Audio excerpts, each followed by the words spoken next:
반갑습니다. 이슈 한마당입니다. 2020년 6월 호주 퍼스웨이리지 지역에 있는 녹색 벽과 빨간 지붕의 단독주택이 42만 5천 호주 달러에 매각되었습니다. 그 집은 수년 동안 비어 있었고 주인이 집을 완전히 개조한 후에 팔렸습니다. 이 집의 역사를 아는 사람들은 깜짝 놀라며 구매자의 용기에 감탄했습니다. 이 집은 한때 잔인한 연쇄살인범 부부의 소유였으며 5명의 여성을 강간하고 4명을 살해한 곳이 바로 이곳이기 때문입니다. 오랫동안 그들의 악행을 아는 사람은 아무도 없었습니다. 그러나 5번째 피해자는 악마의 소굴에서 다행히 탈출에 성공합니다. 데이비드 버니는 1951년 2월 퍼스 외곽의 작은 마을에서 태어났습니다. 그는 5자녀 중 장남이었습니다. 그의 아버지는 척추 질환과 심한 말더듬을 안고 태어났습니다. 그는 키가 작고 다른 사람들과 거의 의사소통을 할 수 없었습니다. 데이비드의 어머니는 알코올 중독자였으며 마을에서 난잡한 행위로 악명이 높았습니다. 그녀가 택시 요금을 지불하기 위해 몸을 팔았다는 소문이 있었습니다. 당시 데이비드의 부모가 결혼식을 올릴 목사를 찾았을 때 목사는 미래의 자녀를 위해 결혼하지 말고 아이도 갖지 말라고 충고했었습니다. 두 사람이 결혼한 후 데이비드의 아버지는 노동자로 열심히 일했습니다. 그러나 어머니는 술만 마시고 청소나 요리를 전혀 하지 않습니다. 집은 더럽고 지저분하고 냉장고 문은 항상 열려 있었습니다. 5명의 아이들은 냉장고에서 먹을 것을 찾아 배고픔을 달랬습니다. 이웃들은 가족 사이에 근친상간 관계가 있다고 말했습니다. 데이비드가 주일학교에 다니고 있을 때 그의 선생님은 심각한 폭력 성향을 갖고 있다는 것을 발견했습니다. 8살 때 그는 도둑질을 시작했습니다. 데이비드는 12살 때 퍼스에 있는 교회 도시로 이사했습니다. 그가 나중에 캐서린을 만난 곳이 바로 그곳이었습니다. 캐서린은 1951년 5월에 태어난 데이비드와 동갑입니다. 남아프리카에서 일하던 아버지는 캐서린을 데려와 함께 살았지만 바쁜 업무로 캐서린을 돌볼 수 없어 외할머니 집으로 보냈습니다. 캐서린은 점차 내성적인 아이로 성장했습니다. 사람들은 그녀가 괴짜라고 생각해 아이들이 가까이 가는 것을 허락하지 않았습니다. 그녀의 외할머니는 간질 발작 때문에 캐서린은 여러 친척들의 집으로 전전해야 했습니다. 캐서린이 10살 때 아버지는 재혼하여 호주로 돌아왔습니다. 캐서린은 아버지 계모와 함께 퍼스 교회에 정착했습니다. 2년 후 데이비드와 캐서린과 이웃이 되었습니다. 14살 때 두 사람은 반갑게 지내며 하루 종일 함께 어울렸습니다. 캐서린은 조용하고 수줍음이 있지만 데이비드는 자랑하고 말하는 것을 좋아하며 두 사람은 연애를 시작하게 됩니다. 데이비드 부모의 이혼과 양육 포기로 아이들은 여러 위탁보호시설에 흩어져 서로 만나지 못했습니다.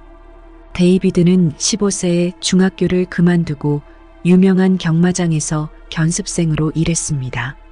그런데 사람들은 데이비드가 돌보는 3마리 말의 몸에 항상 상처가 있다는 것을 알게 되었습니다. 그때 데이비드는 스타킹을 머리에 쓰고 70세 할머니에게 강간을 시도했다가 현장에서 붙잡혔습니다. 나중에 경마장은 3마리의 말의 부상이 데이비드가 말을 학대한 결과임을 확인했습니다. 2가지 사건이 겹치면서 데이빗은 경마장에서 쫓겨나고 절도 등 더욱 악랄한 범죄를 저지르기 시작했습니다. 이때 캐서린도 데이빗의 범죄 활동에 가담했습니다. 1969년 6월 11일 18세가 된 두 남녀는 절도, 불법 입국의 11개 범죄 혐의로 법정에 회부됐습니다.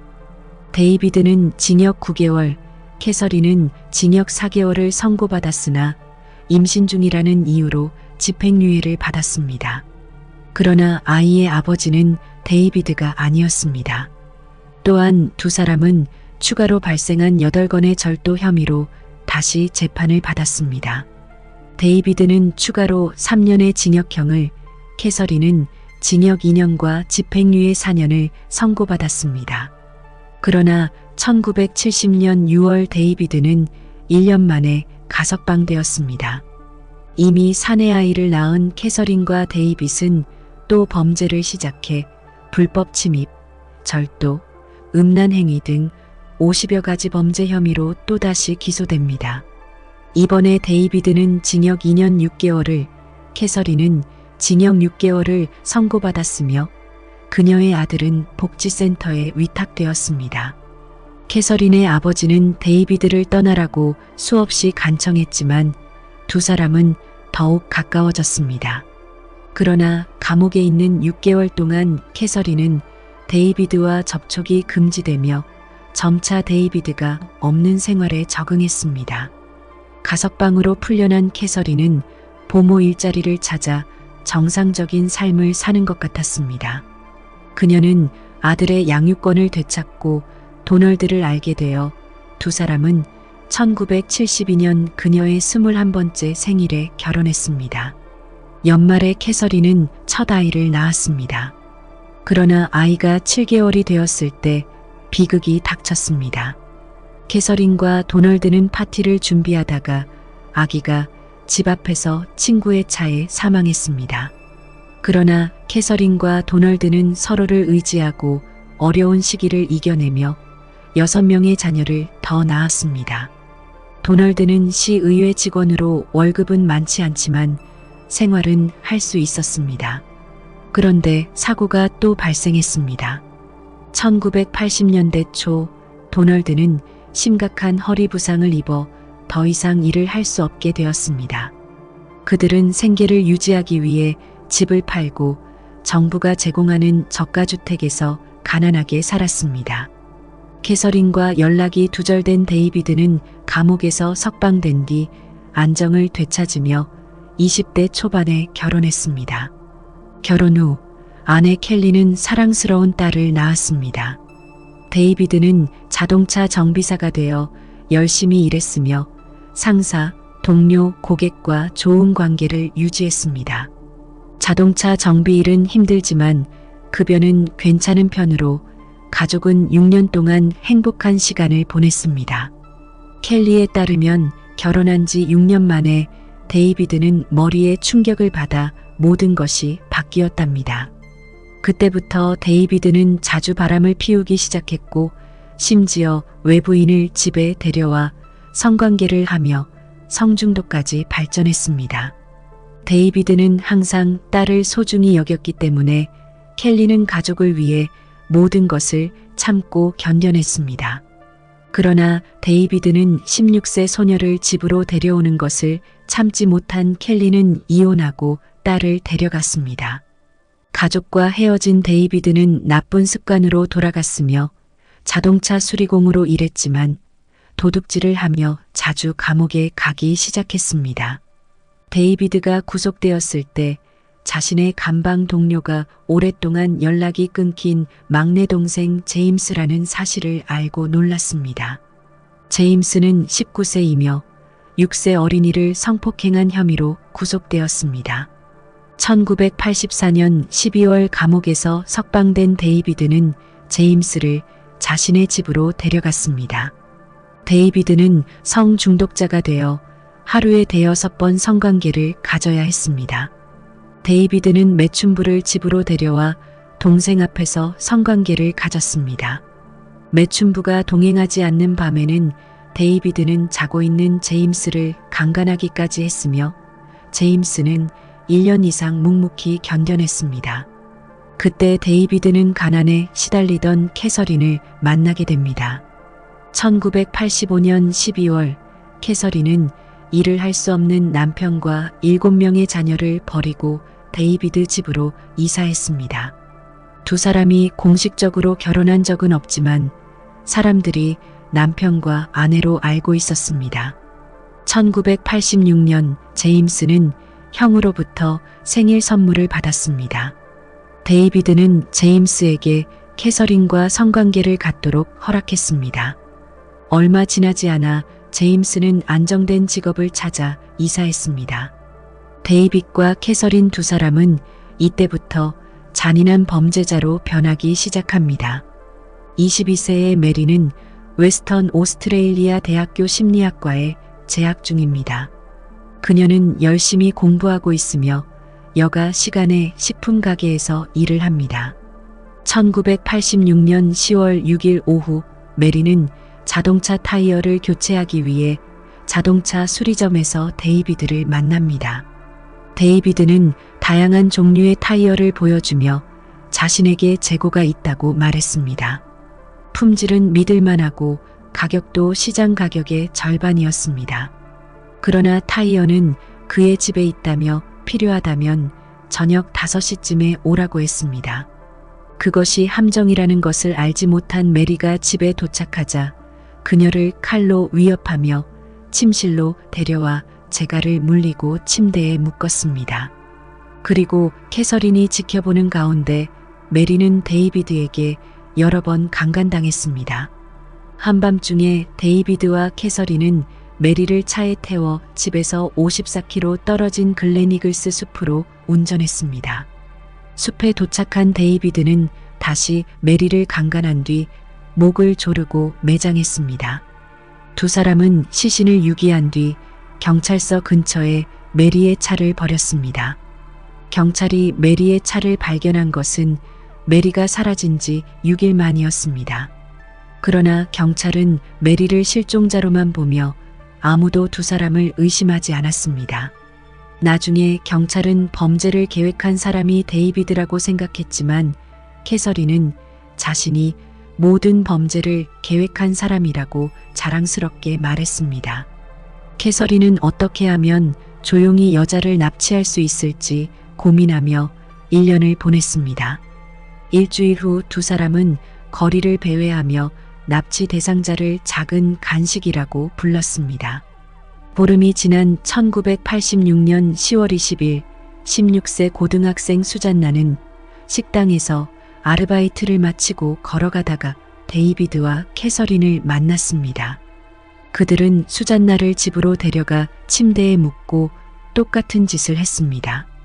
그들은 가족에게 편지를 쓰도록 강요하며 며칠 동안 친구들과 함께 퀸즐랜드에 간다고 거짓말을 하라고 했습니다. 그날 밤 데이비드는 동물적인 욕망을 발산한 뒤 수잔나에게 수면제를 먹게 했습니다. 이번에는 캐서린이 수잔나의 목을 졸라 죽였습니다. 그들은 글렌이글스 숲에 수잔나의 시신을 묻었습니다. 수잔나의 가족이 경찰에 신고했으나 경찰은 가출했다며 수사를 하지 않았습니다. 11일 후인 11월 1일 저녁 31세의 골프 클럽 매니저 노리는 퇴근하고 집으로 차를 몰고 갔습니다. 운전 중에 노리는 연료가 부족한 것을 발견하고 길가에 차를 주차했습니다. 노린이 당황했을 때 그들의 차가 다가왔습니다. 가까운 주유소에서 사가지고 차에 연료를 주유하자고 친절하게 말했습니다. 노리는 감사한 마음으로 차에 타자마자 메리와 수잔나와 같은 운명을 겪었습니다. 살아남기 위해 노리는 그들에게 즐기는 척하고 순종하며 감정적인 관계를 맺으려고 노력했습니다. 데이비드는 그녀에 대한 향수와 새로움을 느꼈습니다. 그녀의 아첨을 본 캐서린은 너무 질투심이 많아 노린을 때리려고까지 했으나 데이비드는 그녀를 막았습니다. 납치 넷째 날 캐서린은 칼을 꺼내 목을 겨누고 노린을 죽이지 않으면 내가 자살하겠다고 말했습니다. 데이비드는 마지못해 목을 조른 뒤 글렌이글스 숲에 매장했습니다.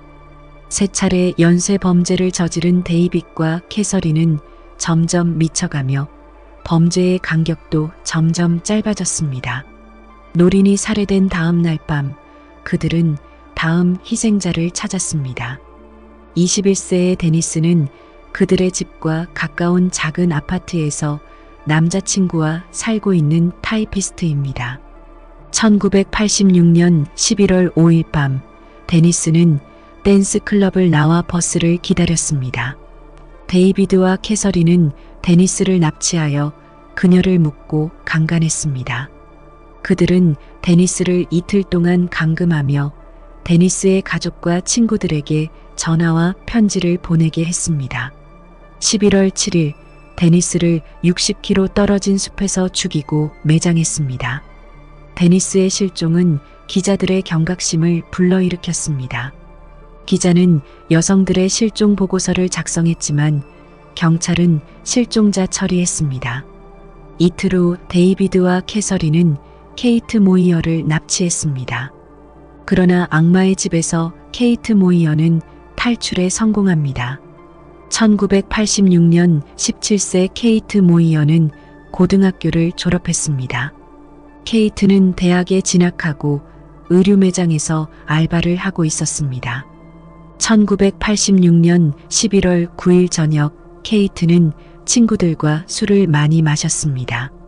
오후 10시 30분경 케이트는 친구의 차를 타고 집으로 갔습니다. 그녀는 가족들의 비난을 피하기 위해 집에서 2블록 정도 떨어진 곳에 차에서 내려 술을 깨려고 걸어갔습니다. 그러나 그녀는 다리가 무거워 차에서 내린 것을 후회했습니다. 그래서 태워줄 사람을 찾기 위해 엄지손가락을 치켜 세웠습니다. 잠시 후 그녀 앞에 차가 멈추었습니다. 차 주인은 친절한 중년 부부 같아 케이트는 자신있게 뒷좌석에 앉았습니다. 차가 케이트의 집 앞에 도착했습니다. 감사 인사를 하고 차에서 내리려던 그녀는 문득 차문과 창문 손잡이도 없다는 사실을 발견했습니다. 케이트는 겁에 질려 큰 소리를 지르려고 했을 때 갑자기 앞좌석에서 반짝이는 칼이 튀어나왔습니다. 중년 남자는 낮은 목소리로 케이트에게 조용히 하라고 위협했습니다. 케이트는 차가 집에서 멀어지는 것을 절망적으로 지켜보며 부부의 집으로 갔습니다. 두 사람은 케이트의 옷을 벗기고 보석, 기타 소지품을 모두 플라스틱 상자에 넣으라고 명령했습니다.